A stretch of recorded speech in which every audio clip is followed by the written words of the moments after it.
The rings are one of the best tools for the upper body when it comes to calisthenics and bodyweight training.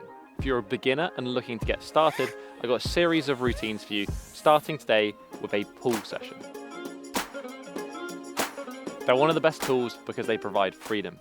Freedom to do novel movements for the upper body and work full ranges of motion, and then freedom to go and train anywhere. You just need a sturdy branch or a bar and you can have a great session. This series starts with pull, because when you're doing a pulling movement, you're going to be below the rings, where the instability makes little difference.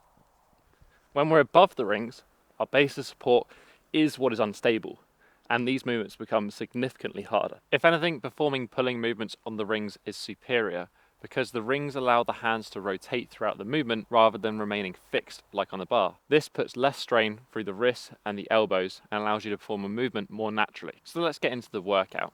For this one, we're going to start off with the king of pulling movements, and that is the chin-up. But let's take a couple of steps backwards. If you cannot perform any chin-ups yet to get enough volume, then we're going to use something called an L-assisted chin-up. Set the rings at a height so that the hips are only just off the floor when hanging with the arms in a completely overhead position. We want to feel like we're at the start of a chin-up, but as we pull up, we're able to press our heels into the ground, extend our hips, and give ourselves some support and assistance to get to the top of the rep. This will allow you to essentially perform the chin-up pattern at a slightly lower intensity so that you can do it for the reps provided. Alternatively, if you can perform a full chin-up, just go ahead and do that, allowing the hands to rotate as feels natural. We want to think standard good chin-up form here. The movement begins with the scapula, retracting the shoulder blades back and together, lifting the chin over the hands, driving the elbows back, and then lowering fully under control. So we've hit our vertical pulling pattern with the chin up. Now let's build some more volume with the horizontal pattern of the bodyweight row. This is a great way to add some thickness to your back and also build up additional volume in the core muscles like the lats and the biceps and the rhomboids to improve your pulling strength. So for the bodyweight row, we need to understand intensity. The more vertical our body position is, the easier this effort becomes. As we get stronger, we can move closer towards a more horizontal position, progressively working and increasing the intensity so it becomes hard for the amount of reps that are given.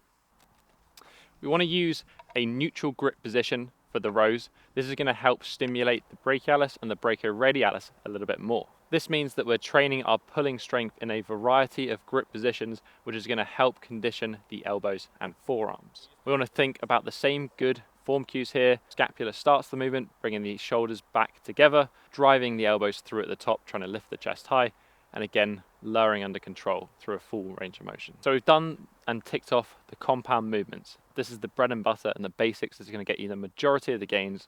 But let's take a look at a couple of accessory movements and build up those arms. The biceps are another essential component of increasing our pulling strength, and we can train it using ring bicep curls. These ones are going to work in the same way as a bodyweight row. The closer we are to vertical, the easier this movement is.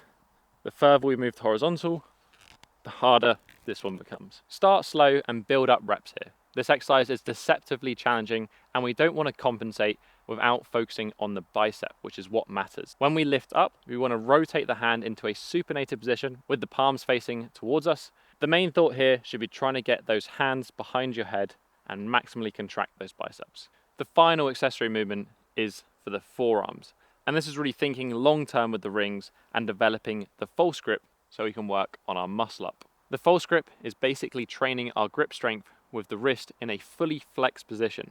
This allows us to transition from below to above the rings without the hands moving, and that is absolutely crucial if you ever want to learn the muscle up.